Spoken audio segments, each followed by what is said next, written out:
Olá, pessoal, como vocês estão? Estamos em mais um episódio do Legacy Cast. Hoje tenho o prazer aí de um convidado especial, um amigo que Deus me apresentou, né? Então hoje estou com meu amigo Stefano de Moraes, pastor, maestro, compositor, escritor. Tá ficando cara a oferta já. Fala, meu amigo, prazer recebê-lo, né? Num episódio especial aí do Legacy Cast, para ter certeza que talvez algumas pessoas que não seguem, talvez nem saibam, né, que eu sou músico, né, então uma das minhas paixões, né, que eu tenho e amo a música, né, não sou um músico que performa da melhor maneira que gostaria, mas amo a música, né, e é um prazer hoje estar com você aí. Gostaria que você compartilhasse um pouco da tua história, trajetória, o que levou o Stefano a ser músico, a se dedicar a isso, e aí as outras coisas vêm agregando dentro disso, acredito, né? Maravilha. Gente, é uma alegria muito grande estar aqui no Legacy Cast. Que honra, né? Meu pai sempre dizia que um dia Deus vai me levar a lugares incríveis e estou aqui. Amém. Nesse tempo precioso. Esteve é um grande amigo que Deus deu em pouco tempo, né? E eu acredito que mais esse episódio Deus separou para que alguém fosse de alguma forma edificado. Amém. E a nossa história, eu sempre digo o seguinte, que tudo aquilo que a gente vive é sempre sobre aquilo que Deus vai nos usar para abençoar a vida de alguém. Nunca é só apenas sobre nós, mas o que a gente vive certamente vai edificar a história de alguém. É verdade. E quanto tempo, Stefano, hoje você já está na música? Da onde nasceu esse desejo? Você veio de uma família musical? Vamos lá. Meu pai, ele... há muitos anos atrás, ele tinha uma banda que fazia cover do Raul Seixas. Só quem tem mais de 30 anos sabe de quem que eu tô falando, certo, né? Então, meu pai, ele tocava contrabaixo e cantava nessa banda. E eu era pequeno, bem pequeno e tal. E aí, a minha história foi bem no início mesmo. Eu, com 2 anos, ganhei um teclado da minha avó e beleza. Com 4 anos de idade, meu pai me sentou numa cadeira, me deu um contrabaixo e me ensinou uma música. E por que ele fez isso eu tão pequeno? Porque, simultaneamente, a minha avó, que já tinha me dado um teclado com 2 anos, ela me deu aquelas guitarrinhas de plástico. Sabe aquelas guitarrinhas? Sim. Só que ela me conta, eu não lembro disso, que eu fiz algo que as crianças não costumam fazer. O que uma criança pega quando pega um instrumento desse, bate no chão? E eu não. Eu coloquei no colo e tentei acertar as casinhas. Isso com 3 para 4 anos de idade. Meu pai viu aquela cena e falou assim, esse menino deve ter algum talento para música. Leva o jeito. Ainda não tinha Deus no circuito, enfim, na cabeça do meu pai. Certamente Deus já estava arquitetando tudo. Aí com 4 anos ele me ensinou a minha primeira música no contrabaixo. Aí com 5 anos eu assumi o contrabaixo na banda. Nessa banda que ele fazia, eu tocava baixo, ele cantava. E aí com 7 anos... a minha mãe começou a perceber que aquele ambiente do show, da madrugada, mesmo que eu, embora uma criança, não me envolvesse com nada errado, mas eu estava ali naquele ambiente de bebida, de drogas, e minha mãe começou a procurar uma igreja. Isso foi sensacional. Quando a Bíblia diz que as pedras clamam, né? Então, as pessoas não ofereceram Jesus para minha mãe. Minha mãe sentiu necessidade de procurar uma igreja. Que legal. E aí ela começou a procurar, até que nós achamos uma igreja batista na época. E fomos, minha mãe, eu e meu irmão mais novo. Fomos para a igreja. E aí nessa igreja tinha um piano. E não tinha pianista. Aí eu falei, eu vou estudar esse negócio aí. Achei bonito, um negócio grande. E comecei a estudar piano com 7 anos. E meu pai se converteu, hoje meu pai também é pastor, enfim, uma história muito bonita. Então assim, o meu início foi esse aí. Com 7 anos eu me converti junto com minha família e comecei a estudar piano e aí a coisa foi andando aí até chegar hoje. E aí, na sua adolescência, você buscou se aperfeiçoar. Aí foi fazer faculdade e por aí... Vamos lá. Aí com 7, continuar a história é bem grande. Eu entrei numa escola lá no Espírito Santo, que eu sou de lá do Espírito Santo, né? Eu entrei numa escola chamada EMES, Escola de Música do Espírito Santo. Hoje ela é Faculdade de Música do Espírito Santo.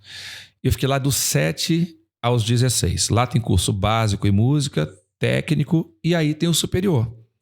como uma faculdade comum. Então, fiz todo o curso básico em piano, fiz o técnico e comecei a faculdade de piano. Na época eu fiz para bacharelado em piano clássico, piano erudito, né?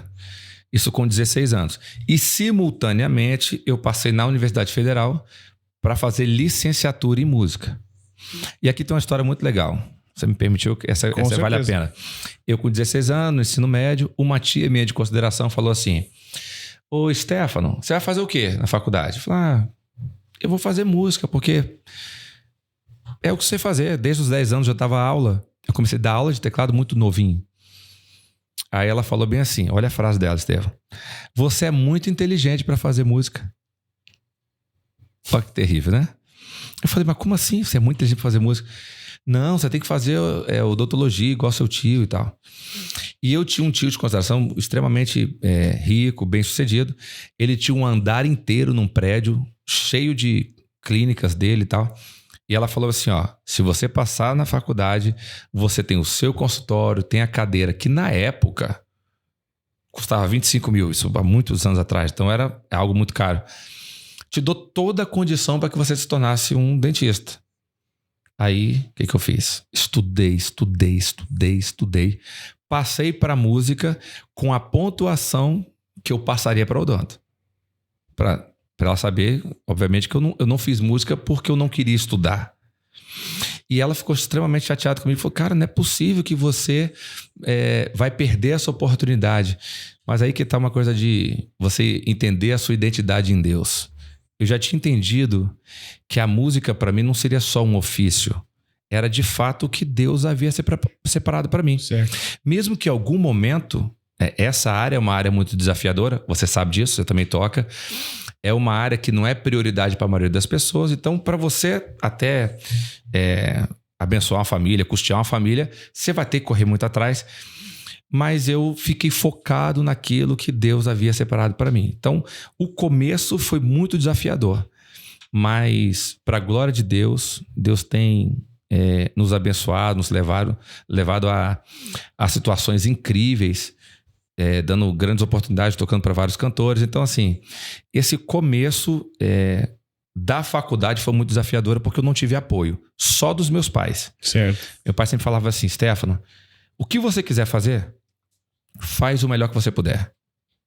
Você quer ser um jardineiro, seja o mais espetacular, quer ser um pintor, seja o mais espetacular, não contra alguém, mas valorizando aquilo que Deus te deu. O que Deus me deu? Eu vou tomar conta disso aqui. Então faz o melhor que você puder, porque Deus te levará a lugares altos. Eu acho que é onde que as pessoas se perdem muito nisso.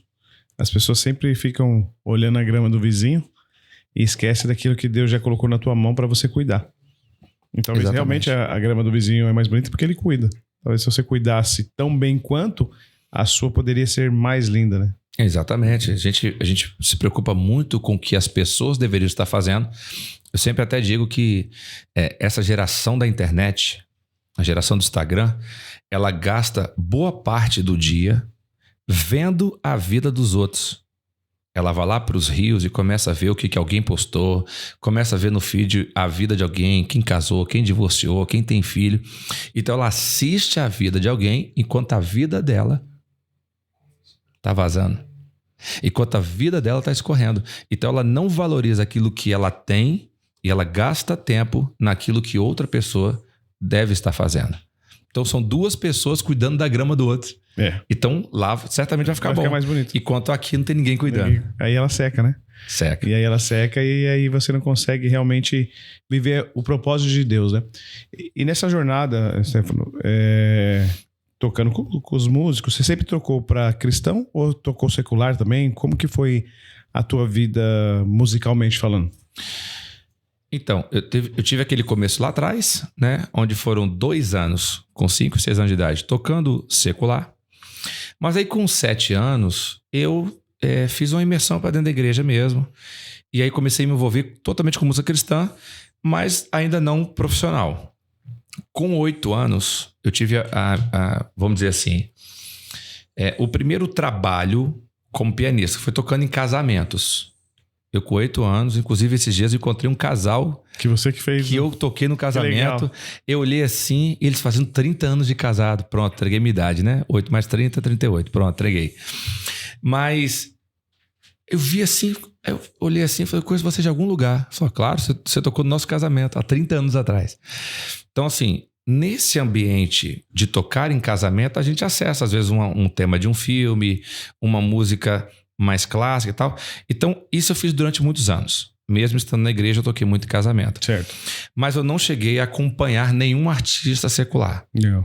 Tive a oportunidade, eu já tinha já um tempo de estrada, e me chamaram para tocar com o Jorge Mateus, né? Uma dupla muito conhecida. Só que eu entendi o seguinte: o que Deus havia confiado a mim, Estevão, era muito sério para que eu pudesse compartilhar fora do propósito. Isso, eu até queria deixar isso para você que está assistindo. Tem gente que pensa assim, mas isso é errado, isso não é errado, isso é pecado, isso não é pecado. Quando você está aliançado com o seu propósito, você está muito mais preocupado em estar perto de Deus do que estar perto de qualquer outra coisa que parece que Deus não está. Forte. Entende? As pessoas elas querem muito ficar perto do perigo em vez de ficar perto da resposta. Elas querem ficar perto do quase pecado do que perto do Espírito Santo. Então, assim, eu entendi muito cedo que aquilo que Deus me deu era exclusivo para Ele. Não era nem porque é pecado, porque as minhas mãos precisam refletir a glória de Deus. A minha mente musical precisa abençoar o reino, precisa adorar o Criador que me deu o talento. Então, para mim é muito natural. Se Deus me deu a música, eu preciso devolver para Ele. Se Ele me deu esse talento, eu preciso entregar de volta para Ele. E eu acredito que é onde que as pessoas se perdem. É essa questão que você falou agora da linha, né? Realmente as pessoas elas gostam de ver realmente na linha tênue aqui, próximo a cair, próximo a errar, do que estar próximo de Deus. E eu não tinha pensado nisso, e através da ministração de ontem que você citou essa mesma situação, eu comecei a falar, caramba, é verdade, né? A gente sempre gosta de estar no perigo, né? Correndo o risco de cair ou errar, do que estar próximo de Deus. Porque se você está próximo de Deus, então você não tem risco de errar, entendeu? E aí com isso a gente realmente começa a desenvolver um relacionamento com Cristo, né? E é legal. E quando a gente fala muito de música relacionada, é algo que agrada aos ouvidos do Senhor. E é um dom que Ele nos dá, né? Eu admiro. Quando eu vejo pessoas tocando, eu fico assim... Por mais que você falar, hoje eu vou prestar só atenção, eu só quero adorar, mas não tem o ouvidinho. Quando tá vê um acorde bonito, né? Aí você fala, meu Deus, porque a música ela mexe com o teu emocional lá em cima, então aquilo te motiva realmente a se entregar, aquilo faz você esquecer problemas através da conexão com a música, né? Por isso que eu vejo que Deus permitiu isso para nós, para a gente realmente... ter uma conexão com Ele melhor, né? Sem dúvida. Isso é bacana.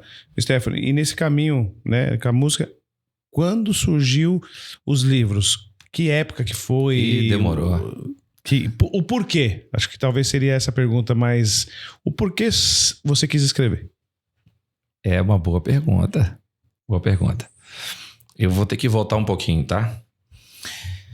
Com 18 anos... eu tive uma mudança drástica na minha vida. Por quê? Eu, com 18 anos, eu era líder de Ministério de Louvor local, tocava em casamentos e dava aula. Esse era o meu trabalho musical, né? Só que com 18 anos, eu recebi uma ligação que mudaria completamente o meu foco de trabalho. Foi quando eu recebi uma ligação de Carlinhos Félix. Você conhece? Carlinhos Félix. Carlinhos Félix é um cantor aí das antigas que... fez parte de uma banda muito relevante chamada Rebanhão, que mudou drasticamente a música cristã no Brasil, ali na década de 80. E o Carlinhos estava morando no Espírito Santo e precisando montar uma banda lá.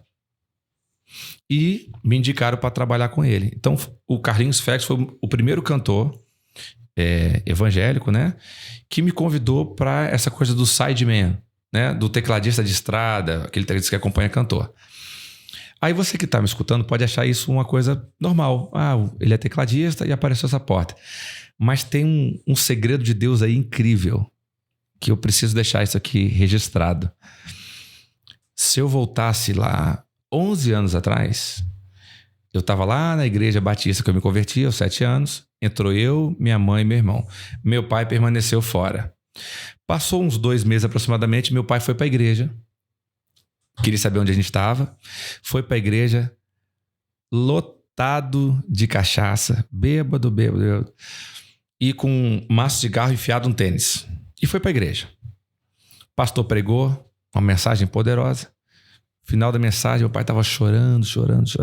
Aí teve uma música no final. Uma música. Ele quebrantou, foi lá e entregou a vida para Jesus. Ponto. 11 anos se passaram. Eu com 18. Carlinhos Félix me liga. Por que isso é tão extraordinário? Porque a música que foi tocada no dia da conversão do meu pai era uma música que o Carlinhos Félix cantava. Uma música extremamente conhecida para apelo, que é Primeiro Amor. Quero voltar ao início de tudo.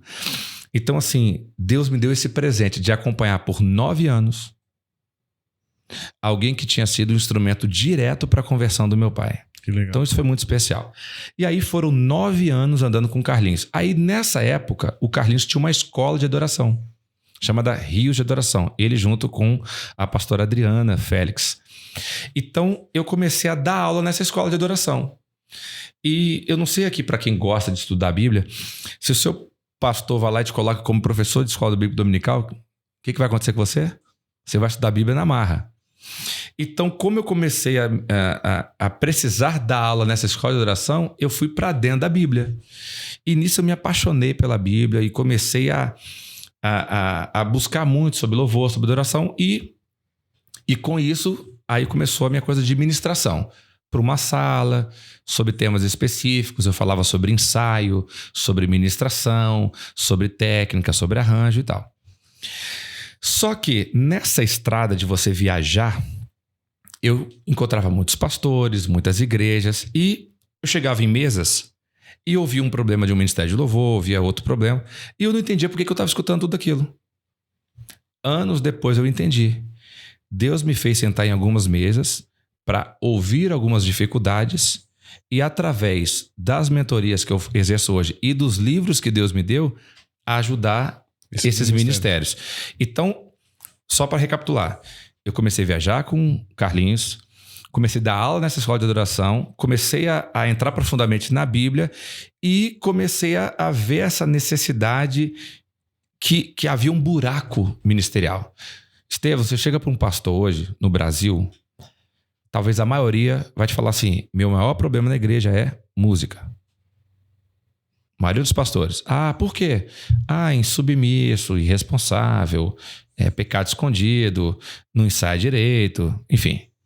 Aí você chega para esse pastor, tudo bem, pastor, então seu problema é música. Tá. E você faz congresso de quê na igreja? Ah, você tem congresso de homens, de mulheres, de crianças, de missões, de... Tá, mas... E da música? Você tem um problema e você não faz nada para resolver. Não investe nele, né? Não investe para resolução. E o Ministério da Música, às vezes, é um ministério que serve todos os ministérios. Ele está tocando em todos os cultos, mas não é servido, não há um treinamento, não há uma capacitação. Então, por conta dessas vivências, eu vi que Deus começou a gerar no meu coração um desejo de escrever para essa galera, que de uma certa forma precisava de tratamento, mas não tinha onde buscar, não tinha onde procurar. Uma ministração específica para isso, né? Quando você pensava em gente nessa área, você voltava lá para trás. Você pensava em Ademar de Campos, em Bené Gomes, em Asaf Borba. E as referências atuais, elas cantavam, mas não comunicavam. Então, assim, o primeiro livro que eu escrevi, que foi o Deformidades no Altar, foi uma matéria que Deus me deu lá na escola do Carlinhos, há mais de 15 anos atrás. Que legal. Foi quando eu li esse texto, Deus, assim, me apertou e eu escrevi um esboço para dar essa aula. Ponto. A escola finalizou, acabou o ciclo, depois eu comecei a dar aula numa outra escola. Anos se passaram e eu achei esse esboço. Ó, passou mais de 10 anos, eu achei esse esboço. Quando eu achei o esboço, Deus falou comigo assim, lê ele de novo. Quando eu li, eu vi que eu estava doente. Eu vi que aquilo que eu escrevi há mais de 10 anos na época, eu não estava vivendo e fazia sentido para que eu fosse transformado. Aí Deus falou comigo, agora você vai escrever um livro, eu vou transformar a sua vida e através desse livro, outras pessoas serão transformadas. Forte. E aí foi quando eu escrevi o Deformidades no Altar, uns 5, 6 anos atrás. Acho que foi isso tudo, não, uns 4 anos atrás. Escrevi o livro e agora, para a glória de Deus, já está na 3ª edição e está saindo bastante e tem muitos testemunhos. É um assunto difícil, deformidade, né? Você expõe, às vezes, uma deficiência do caráter de um adorador, algo que está escondido no instrumento, né?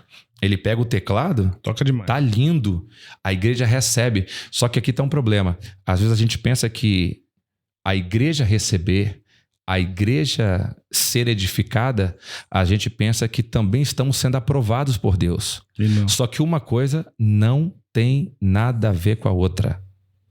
Por isso que a aprovação do que eu faço não significa a aprovação de quem eu sou. Então esse livro, ele vem como para consertar a essência, para que a gente não pareça crente, mas para a gente de fato seja. Entendeu? Então foi assim que nasceu a ideia do primeiro livro. Falei muito, né? Não, mas isso é bacana porque as pessoas precisam entender o que Deus tem entregue para os ministros da nossa geração. Essa é a realidade. Isso é muito importante, né? Porque assim, realmente, as igrejas têm muito problema com o Ministério do Louvor, sim. Mas é o que você falou, mas o Ministério do Louvor está envolvido em todos os eventos, e ninguém tem dedicado tempo a ele. Ninguém tem cuidado. É cobrado, mas não dá condição. Entendeu? Então, realmente eu vejo que Deus te levantou para impactar alguma geração. E só pela primeira etapa de ontem da ministração, você já vê que as pessoas ficam em silêncio até demais, né?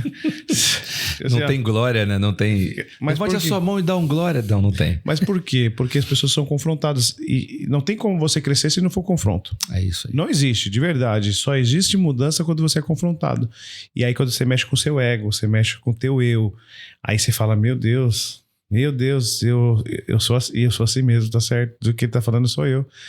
Aí só que não é só você, é realmente todas as pessoas que caminham. Você tocou num ponto que a gente estava conversando na mesa do café. Esse tipo de ministração, esse tipo de livro, esse tipo de mensagem que Deus nos entrega, nos faz olhar para dentro. Se você pegar alguém de sucesso na sua área, você pega um grande empresário, um grande líder, ele era alguém que assumiu responsabilidades de transformação em si mesmo. A gente vê hoje uma sociedade que transfere responsabilidade o tempo todo. Eu vivo isso porque minha família nasceu em tal lugar. Eu sou assim porque não me deram condições para ser. As pessoas que transferem responsabilidade não chegam a lugar nenhum. Não.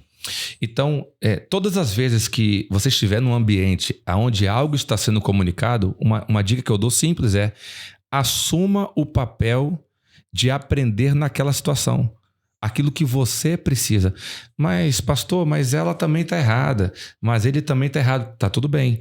Mas se você cuidar da sua mente, cuidar do seu coração e assumir a sua responsabilidade, você vai mudar. Pode ser que ele não mude, mas você não vai ser a mesma pessoa mais. É verdade. Por isso que é importante essas mensagens de confronto, mas quando há um terreno fértil para isso. Porque às vezes o cara ouve a palavra de confronto e fala assim... Era pro fulano que era pra estar aqui. Essa mensagem, rapaz, o Estevão tinha que estar aqui ouvindo. E na verdade, Deus colocou ele lá e ele não prestou atenção que aquilo era exatamente para ele. Eu acredito que é o lance da autorresponsabilidade, cara. Eu sempre falo pro pessoal aqui dentro do escritório, falo assim, nós temos que lutar conosco mesmos todos os dias. Nós somos os nossos maiores inimigos. Nós nos sabotamos, nós prorrogamos as coisas, somos prepotentes, somos pessoas orgulhosas, amarguradas, porque tudo isso reflete em algum resultado. Talvez você fale, não, você pode olhar, quando algo não está indo bem, é porque você tem algo a ser resolvido, e você não resolve. E aí com isso você não vai resolvendo, aquilo vai prolongando e vai criando raízes de amargura. E aí quando você começa a ter raiz de amargura, você não consegue se relacionar, você não consegue realmente ter um convívio com ninguém. Aí é muito mais fácil você ficar apontando, pô, Stefano que errou comigo. Tá louco? O cara que pisou na bola. Mas e você? Gente, a gente está aqui sem esboço e certamente Deus está falando o que precisa comunicar. Olha só que interessante. Olha o que a Bíblia diz. Se o seu irmão, presta atenção, errar contra você, você vai a ele e pede perdão. Isso parece estranho. Loucura? Não, é estranho. O cara errou e eu vou. Cara, tá fácil para entender. Deus está falando para você ir para você limpar a sua vida. O cara não me perdoou.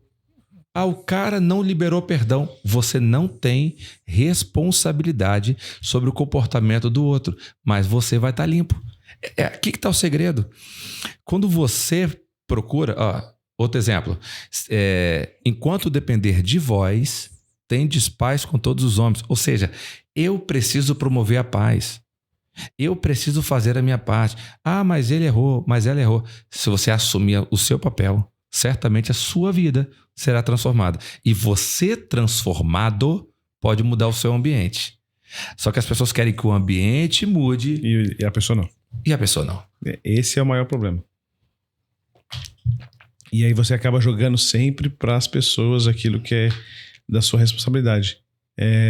Eu acredito que é por isso que realmente Deus tem levantado pessoas como você para realmente nos ministrar. Foi muito forte ontem, né? E aí quando você fala aquela parte assim, o problema é seu. Você não gostou? Vou falar devagar, hein? O problema é seu. Mas eu tô chateado porque eu não gostei da forma que o pastor pregou. O problema é seu. Dá um sorrisinho. Lembra que eu falei uma também? Sorri pra parecer que não é com você. Porque isso é bem, bem interessante, porque assim, cara, não tem problema. E às vezes a gente fica naquela. Cara, se você não gostou, tá tudo certo. Fica tranquilo. Não vai mudar a tua palavra por causa disso, porque Deus deu a palavra pra você. Estevão, eu amo a Bíblia. Você sabe que eu amo a Bíblia. Aí chega o momento do ministério de Jesus que ele fala assim...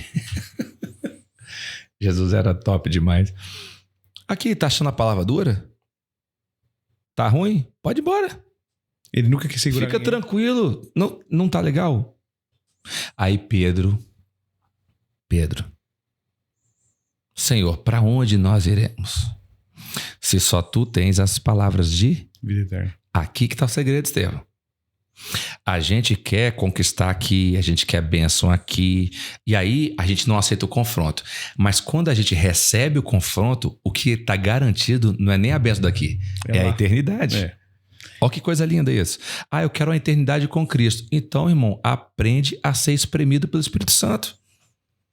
E eu posso dizer assim, Estevão, para eu contar a minha história inteira, assim, inclusive as quedas que eu tive, eu precisava de, sei lá, uns 40 episódios, um podcast, pelo menos, porque Deus me amassou muito. E eu errei demais. Ixi, muito tropeço, muita escolha errada. Só que uma coisa que eu sempre aprendi com o meu pai era um cara muito nervoso, hoje meu pai é um cara muito mais manso. Só que a mesma velocidade que meu pai errava, ele voltava. Sabe quando Davi é confrontado por Natan? Quando ele peca, aí Natan fala assim, ô rei, esse cara que roubou a ovelhinha do outro, esse cara é você. Aí Davi sente, assume a responsabilidade, vai para a caverna e fala, Senhor, só não retire de mim o teu espírito e me devolve a alegria da salvação. Eu acho que talvez um dos segredos, assim, se alguém perguntasse, Steph, qual é um dos segredos das suas conquistas? É porque quando eu errava, e não foram poucos erros, eu conseguia voltar rápido. Falei, Deus, eu errei e eu falhei. E o orgulho tem te afastado muito do propósito. Tem gente que não consegue avançar e ela cai porque ela não sabe retroceder, reconhecer, pedir perdão e recomeçar. Deus é um Deus de recomeço. Deus fez isso com vários personagens bíblicos, como Jacó, por exemplo, saiu fugido de casa, enganou o irmão, enganou o pai, só que ele volta rico, volta com uma família incrível, porque Deus pode nos dar uma nova história, mas só dá uma nova história para quem se submete, quem reconhece e quem volta. Se a gente fizer isso, Estevão, o filho pródigo está lá para explicar, o pai está na casa. De braços abertos. O pai não se afasta, mas o filho teve que voltar. Tem que voltar. O pai não foi atrás do filho. Então tem coisa que Deus não vai fazer por você. Tem coisa que Deus não fez por mim. Tem coisa que Deus não faz pelo Estevão.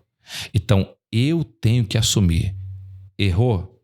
Escuta isso. Você falhou? Reconhece. E o bom é que você tem um pai que te perdoa e que pode lançar os seus erros no mar do esquecimento. Porém, a Bíblia diz, confessai os vossos pecados. É com quem confessa, deixa, alcança a misericórdia. Então, reconhece. Pare de ser orgulhoso. E eu acredito que nos últimos tempos que nós temos vivido, o orgulho, o ego que tem realmente feito que as pessoas virem pessoas totalmente assim insuportáveis. Eu acredito que essa seja a palavra, porque a pessoa se acha tanto que ela sempre acha que ela nunca errou.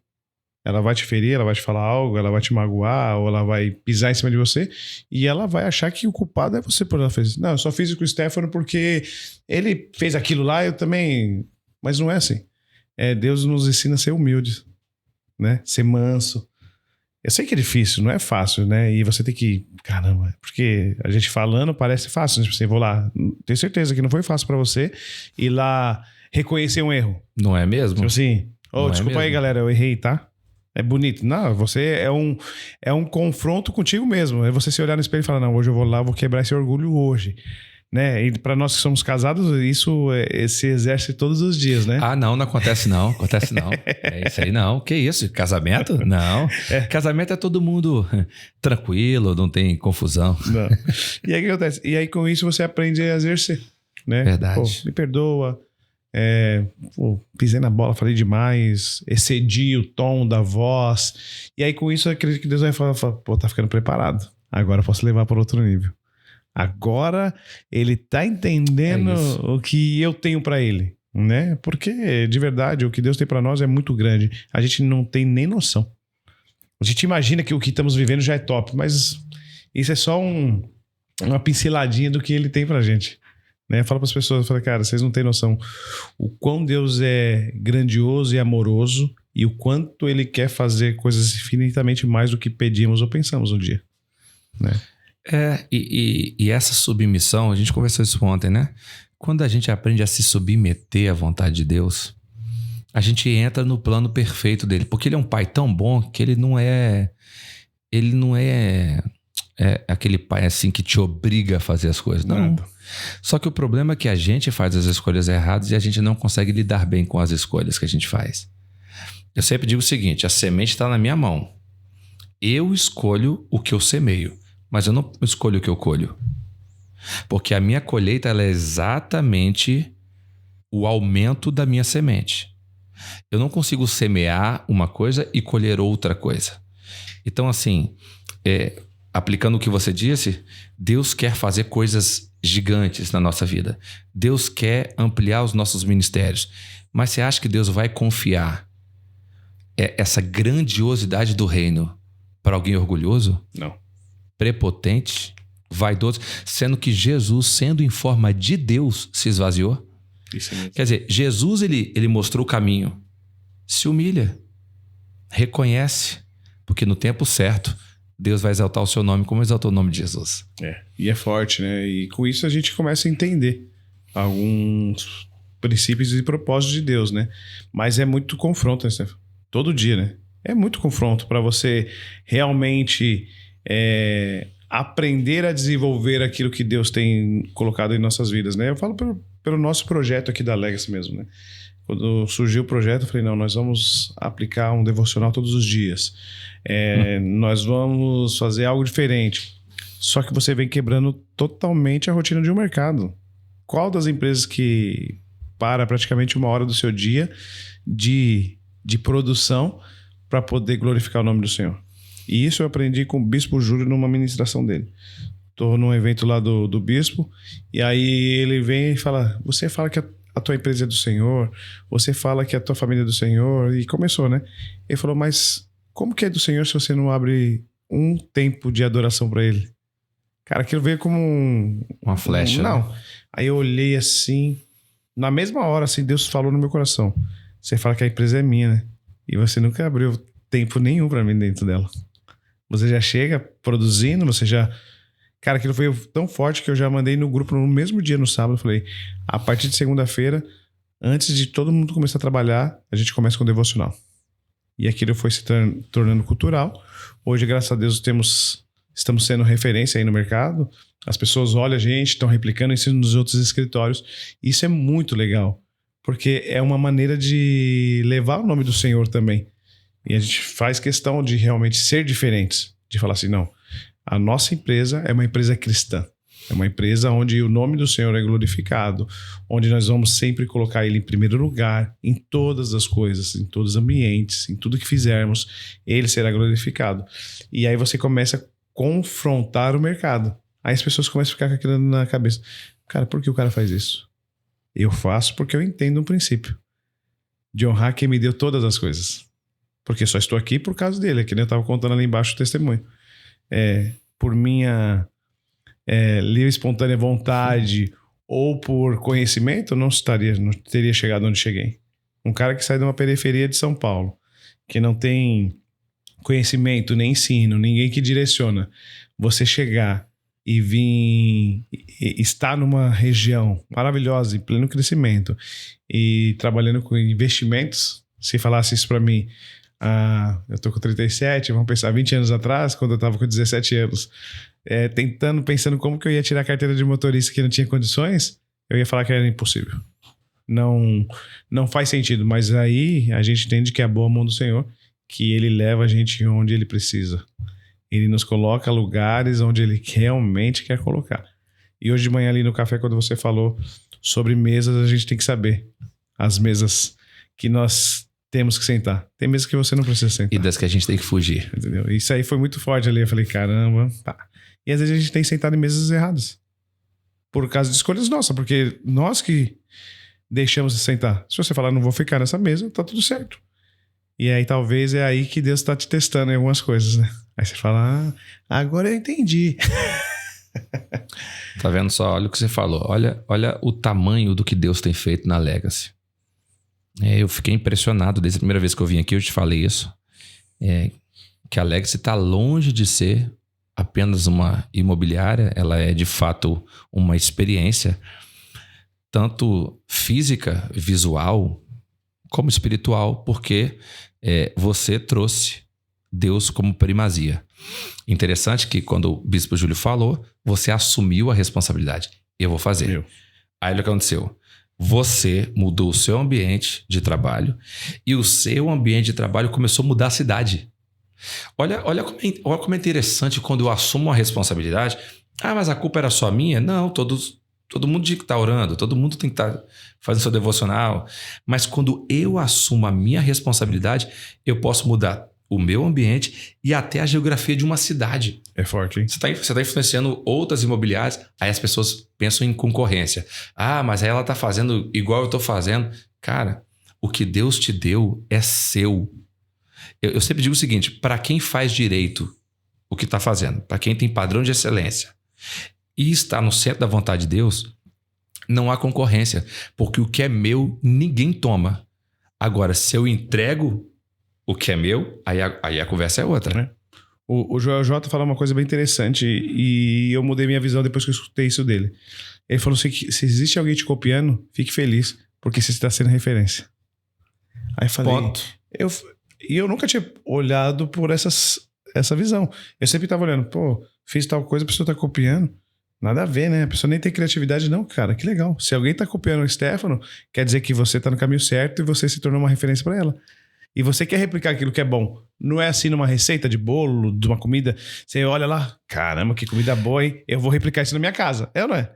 Perfeito. E olha que interessante. Olha como é que o processo é evolutivo. Tive uma ideia. Busquei responsabilidade e tal. tive uma ideia, alguém me copiou. O que vai fazer isso comigo? Agora eu vou ter outra ideia. Então, o processo de criação, de desenvolvimento acaba sendo constante. Então, enquanto alguém está copiando você, Deus está te dando novas ideias. É verdade. Então, eu sempre digo o seguinte, que para que eu seja cheio de azeite, e aí falando de questões espirituais, eu preciso ter um vaso vazio. E para meu vaso estar vazio, eu tenho que derramar o azeite que eu tenho. Então, à medida que alguém está aprendendo de mim, eu estou esvaziando o meu vaso, eu estou abrindo espaço para que um novo de Deus se aproxime. Então, eu não preciso ter medo de ser copiado, eu não preciso ter medo de multiplicar na vida de outras pessoas, até de concorrentes, o que Deus está me dando, porque abre espaço para algo novo de Deus. E ponto. Então, à medida que eu derramo, à medida que eu semeio, à medida que eu entrego, eu abro espaço para que o novo de Deus chegue. É por isso que Deus fala sobre transbordar, né? Aí a gente começa a entender realmente aquilo que ele tem para nós. Porque quando você começa a transbordar, ele tem espaço para encher. Agora, se não, você chegou no nível, tá ali, se você não transbordar, que graça tem Deus derramar algo novo se não é para você transbordar na vida das pessoas? É só para você. Não faz sentido. Eu sempre falo assim, ó, se Deus tem nos abençoado, tem aberto portas, tem nos conectado, é porque ele quer que a gente seja bênção na vida de alguém. Isso aí. Ponto. Entendeu? De uma cidade, de um bairro, de uma empresa, não importa. As pessoas que caminham comigo e já saíram, foram para outros lugares e falam, replica aquilo que Deus ensinou vocês aqui. Vocês vão chegar em alguns lugares que vocês vão ter a oportunidade de mudar uma história. De pessoas que talvez ninguém parou e investiu um tempo. Vamos fazer um devocional, vamos orar, vamos agradecer, porque a nossa vida é tão louca, tão corrida, que às vezes a gente esquece de orar pelo alimento. Já chega, quer comer? Não. E é legal que a gente começa a implantar princípios que os nossos avós, nossos bisavós tinham de costume, independente da religião. Se é cristão, se é católico, não importa. Eles faziam o quê? Agradeciam todo o tempo. Tudo que eles colocavam à mesa, eles agradeciam. Né? Havia gratidão, né? Havia muito mais gratidão porque tinha uma corrida menor pela necessidade. As pessoas eram mais contentes, né? Tinham mais contentamento. Verdade. Com coisas bem mais simples. Muito mais simples. Não tinha tudo que a gente tem hoje e as pessoas eram mais felizes e eram mais gratas ao que tinham. Hoje a gente, né, tem acesso às coisas tão grandiosas, extraordinárias, que a gente esquece da simplicidade. Verdade. Né? É muito louco isso, né? Morei um tempo na Bahia, né? Durante 3 anos. E ali eu realmente aprendi a ver a simplicidade de verdade, né? Você vai na roça, né? Como se chama. E aí você chega lá, você vê aquelas pessoas tão felizes com tão pouco mesmo, sabe? E eles fazem questão de compartilhar aquilo que tem. Não come, senta aqui. Talvez só tinha aquilo, mas ela vai te entregar o melhor dela sempre, né? E aí a gente começa a aprender e a desenvolver. E aí a gente começa a entender realmente o que Deus quis nos ensinar sobre amar o próximo como a ti mesmo, como fazer além, sem esperar nada em troca, né? Que aí é onde a gente estava comentando ontem sobre o livro do apóstolo César Tavares, serviço é ser visto. E aí você começa realmente a falar, poxa, faz sentido. Aí no final cai tudo numa mesma linha, todos os princípios que Deus nos ensinou. Nada foge dos princípios. Talvez tem só modelos de negócios diferentes, mas no final se resume a pequenas coisas que Deus ensinou lá atrás, que deram certo, continuam dando certo até hoje. Se você seguir isso aí que você falou, se você honrar todos os princípios vai te honrar. Agora, se você quebrar um princípio, o princípio te quebra e não tem volta, cara. O princípio de honra, o princípio de valorização com as pessoas, de comunicação. Então, tem tanta coisa que envolve que se você não aprender a ser sensível à voz do Espírito Santo, você se arrebenta todinho. E talvez tenha pessoas que vivem no ciclo que nunca dá volta. Aí se você for parar para analisar a história dessas pessoas, sempre tem algo que ela rompeu um princípio nesse meio do caminho. E às vezes é sempre o mesmo. Porque a pessoa não tem o autorreconhecimento. Ela cai num ciclo vicioso, né? Como ela não quebra isso se analisando e sempre transferindo, ela passa uma situação, ela acha que é uma situação nova. Só que o princípio é o mesmo. Ela não reconhece as suas próprias falhas. Uma vez que ela faz isso, ela quebra o princípio, se ela conseguir olhar para dentro de si, ela quebra esse ciclo vicioso de queda, vai ser governado pelo princípio e a história dela vai mudar. Então, enquanto ela ficar não reconhecendo, enfim, vão ser situações diferentes, mas a queda será a mesma. E com isso a gente vem aprendendo e desenvolvendo. Ô, Estevão, e você tem um outro livro que Tem. E esse outro livro, qual que é a linha dele? A mesma linha de ministério? Então, ou já vem numa linha diferente? O primeiro, o Deformidades no Altar, eu comecei escrevendo para músico, mas acabou abrindo para todos aqueles que servem no altar, né? Que exercem um cargo ministerial, seja pastores, diáconos, presbíteros, mídia, estacionamento, músico, enfim. Falei isso hoje de manhã. Falei, gente, era na verdade... Era geral, não é exclusivo, né? Só que esse outro, o nome dele é Crescimento Ministerial, 12 segredos para transformar o seu ministério, sua forma de servir a Deus nunca mais será a mesma. Foram 12 comportamentos que eu tive, e aí cada capítulo é um desses comportamentos. São 12 comportamentos que eu tive que me fizeram crescer na música como trabalho e ministério. Então foram comportamentos que eu tive. Então eu, mais uma vez, comecei falando para músico. Mas em todos os capítulos eu sempre coloco uma aplicação prática de vida.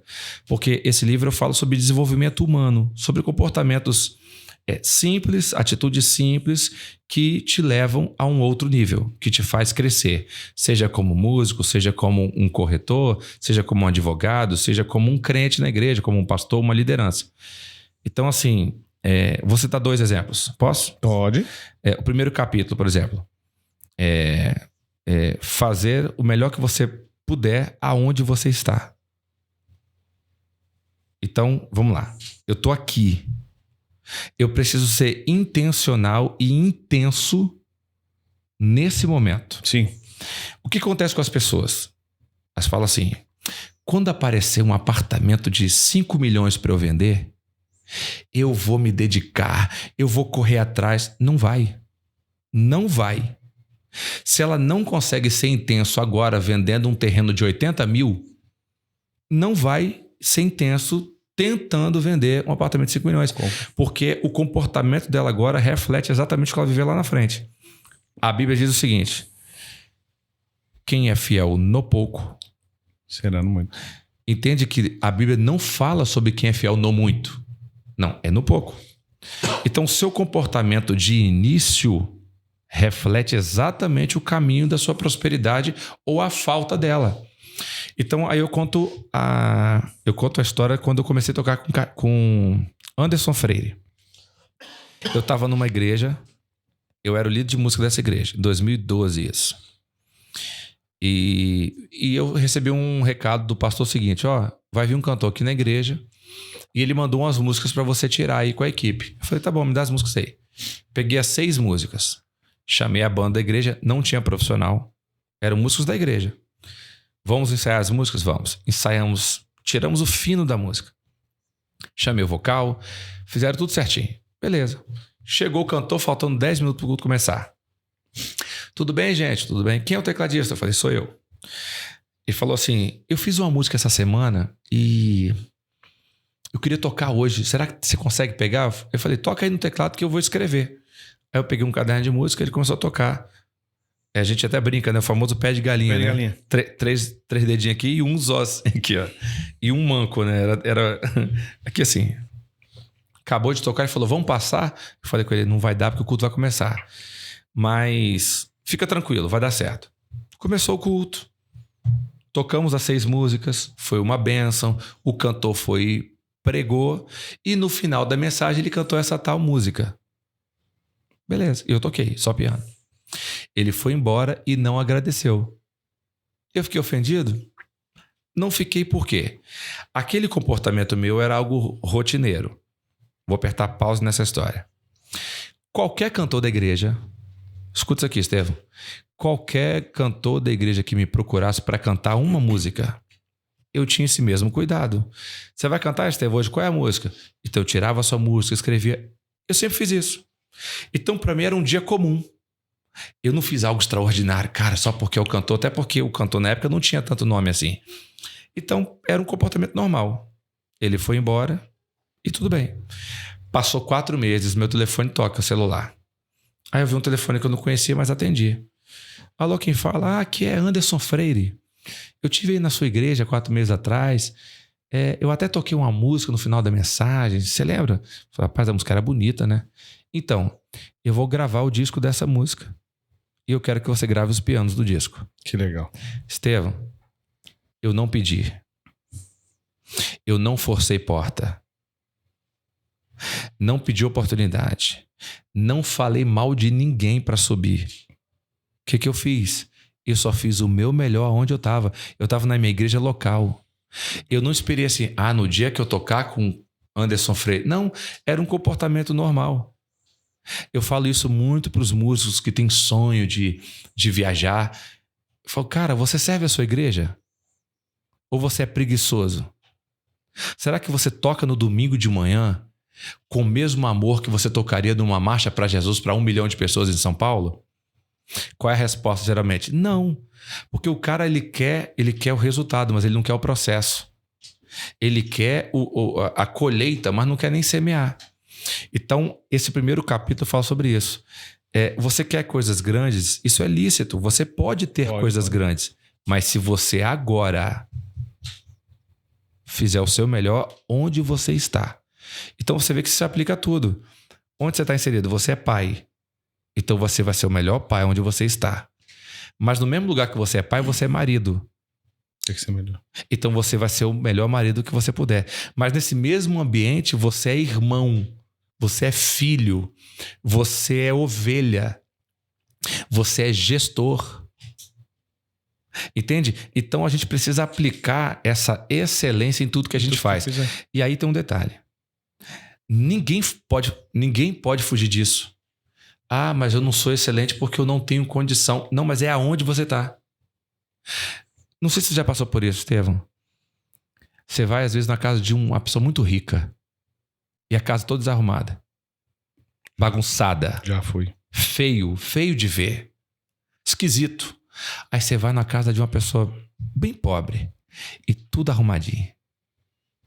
Aí você vê que não tem a ver com dinheiro. Não. A pessoa não arruma a cama dela.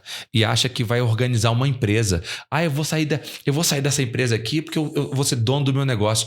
Ele não conseguiu nem organizar um fluxo de caixa. Aí ele pensa, não, mas quando a empresa for minha, você vai passar aperto, irmão, você vai falir, porque você não conseguiu nem ser um bom zelador. Então, assim, isso eu aplico na minha vida, é o primeiro capítulo e isso me marcou muito. Só mais um? Pode. Porque se eu falar todos, você não vai querer comprar, né? O povo não vai querer comprar. Aprenda a dizer não. Esse aí é forte. Essa é boa. E esse não, ele é muito amplo. Esse não é... Olha, eu estou focado aqui no meu trabalho e eu não posso sair. E às vezes a gente quer, vamos ali passear e tal, mas você tem algo para entregar. Então, diga não. Foque no que você está fazendo. Outro exemplo. Outro não interessante. Não sei. As pessoas têm medo disso. Se eu falar que eu não sei, eles vão procurar outro. Mas você fala que vai fazer, não entrega, se torna um extremo irresponsável, é mal falado porque não teve a hombridade de falar assim, eu não sei. E posso falar uma coisa? Eu era assim. Viu como é que eu olho pra dentro rápido? Eu era desse jeito. Eu tinha um medo. Mas se eu falar que eu não sei, as pessoas vão procurar outro produtor. Eu já me enrolei com isso. E às vezes não é nem maldade. Mas deixa eu te falar uma coisa. Você que está aqui assistindo esse podcast. Diga não. Não sabe? Não sei. Não posso. Ainda não. Só que às vezes a gente diz sim para tudo e vai se enrolar em algum tempo. Então, quando você reconhece o que você não sabe, você abre espaço para um conhecimento que você deve adquirir. Isso aqui eu não sei, mas eu posso descobrir. Olha, é diferente. Eu não sei fazer isso aqui, mas se você me der uma oportunidade, eu vou resolver. E um outro exemplo que eu dou para fechar, que eu até falei ontem, sobre o filho pródigo. Ele sai de casa, gasta fortuna, tal. Aí ele sente fome. Quando ele sente fome, ele quer comer a comida dos porcos.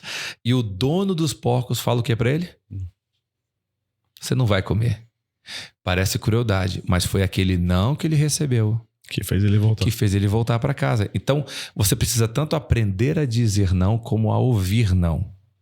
Porque o não te protege, o não te limita em algo que você precisa se limitar. É porque, às vezes, limite parece que é só coisa ruim, mas limite é proteção. É proteção. E às vezes você vai se proteger para de fato viver aquilo que Deus tem para você. Então, o não é extraordinário. E o restante a gente Vai vendo. você vai ter que ler para descobrir. Pra descobrir. E é bem interessante esses dois pontos, né? Se você for analisar, né? Cara, hoje, o não, se você não aprender a ouvir e não entender, você acha que Deus não te ama, você acha que as pessoas querem ter o mal. E aí que você começa, aquela... Transfere de novo a responsabilidade aí. Ó. É que tudo que então, você escreveu é tudo ligado uma coisa na outra, né? Todas fazem sentido, né? Então, você fala dos ambientes, você fala da sua postura, mas tudo remete ao mesmo direcionamento, né? Se você não assumir as suas culpas, cara, de verdade... Não vai chegar a lugar nenhum. Em lugar nenhum. Aí tem gente que fala, eu vou sair dessa igreja, eu vou pra outra. Eu vou sair dessa empresa, eu vou pra outra. Ah, eu não vou falar mais com o Stefano, eu vou falar só com o fulano. Mas isso aí não quer dizer nada. Porque se você não assumir a sua responsabilidade de verdade, você só vai se frustrar mais ainda. E é uma coisa que minha esposa sempre fala. Pessoas feridas ferem pessoas. Entendeu? Pessoas curadas curam Entendeu? pessoas. Então, assim, porque você sai daqui ferido, você vai pra outro lugar. Então, você vai causar ferida em outros lugares. E aí você começa. E aí você começa a fazer estrago em vida de muitas pessoas que não tem nada a ver com a história. Aquilo que a gente tá falando agora sobre Jonas no barco. Jonas, beleza, passou pelo processo. Ele assumiu o compromisso da autorresponsabilidade no meio da... Sim, assumiu. Só que por causa do erro dele, ele prejudicou todos os tripulantes da embarcação. Ele demorou, né? Cara, ele... Ainda bem que em algum momento ele reconheceu. Mas até ele reconhecer... Muita água entrou no barco e não precisava entrar.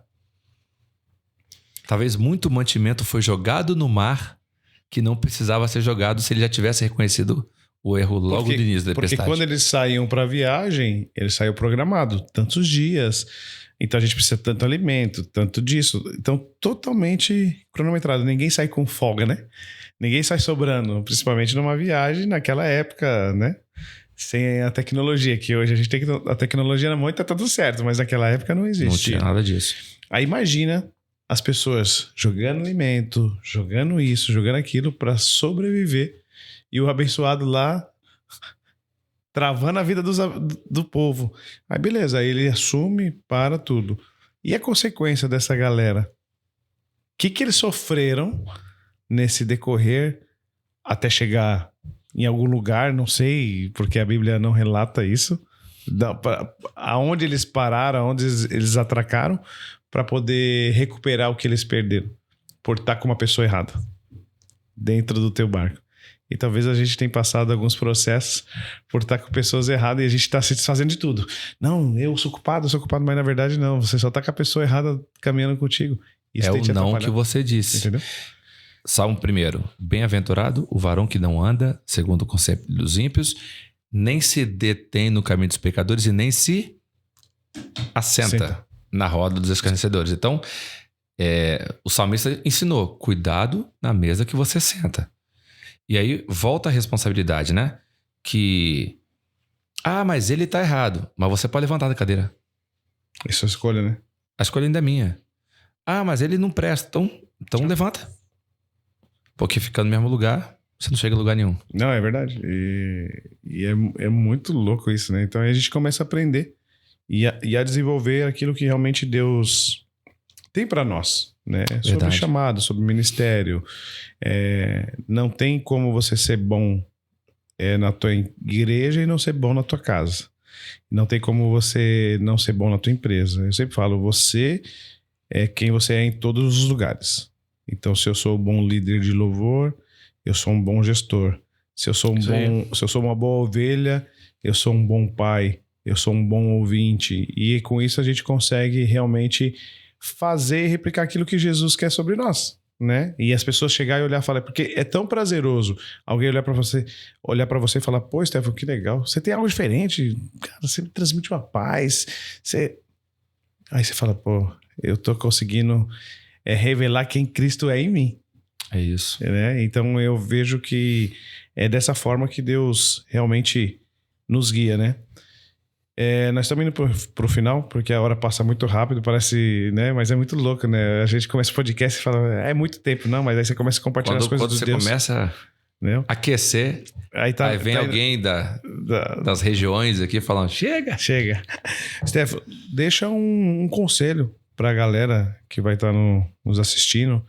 Fala pra eles aí o que você tem de aconselhamento na parte musical também, espiritual, o que você tem aí pra direcionar para as pessoas que vai estar nos ouvindo aí depois.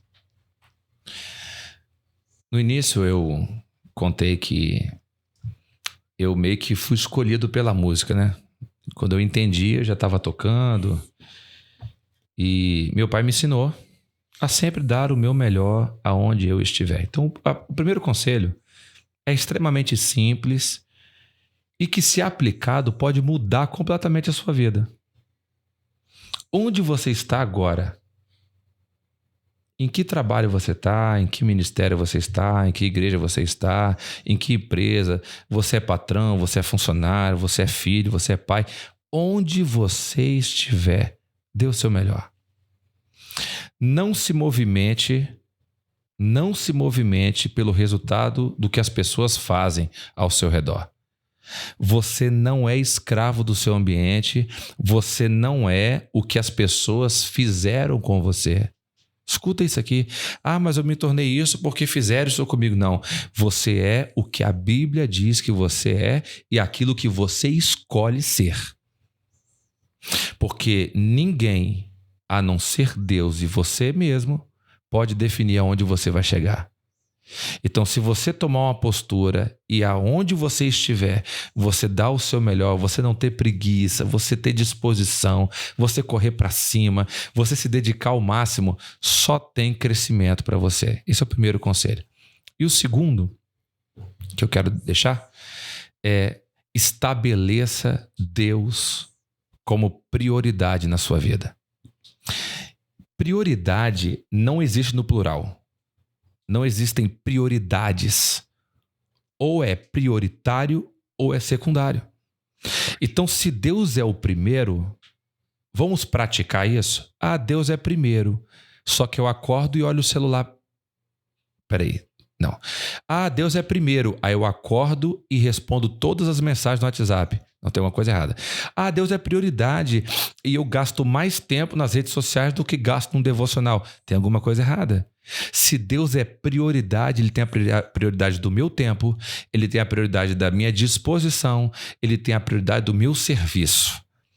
Se você consegue deixar Deus como centro da sua vida, a Bíblia diz: todas as demais coisas nos serão acrescentadas.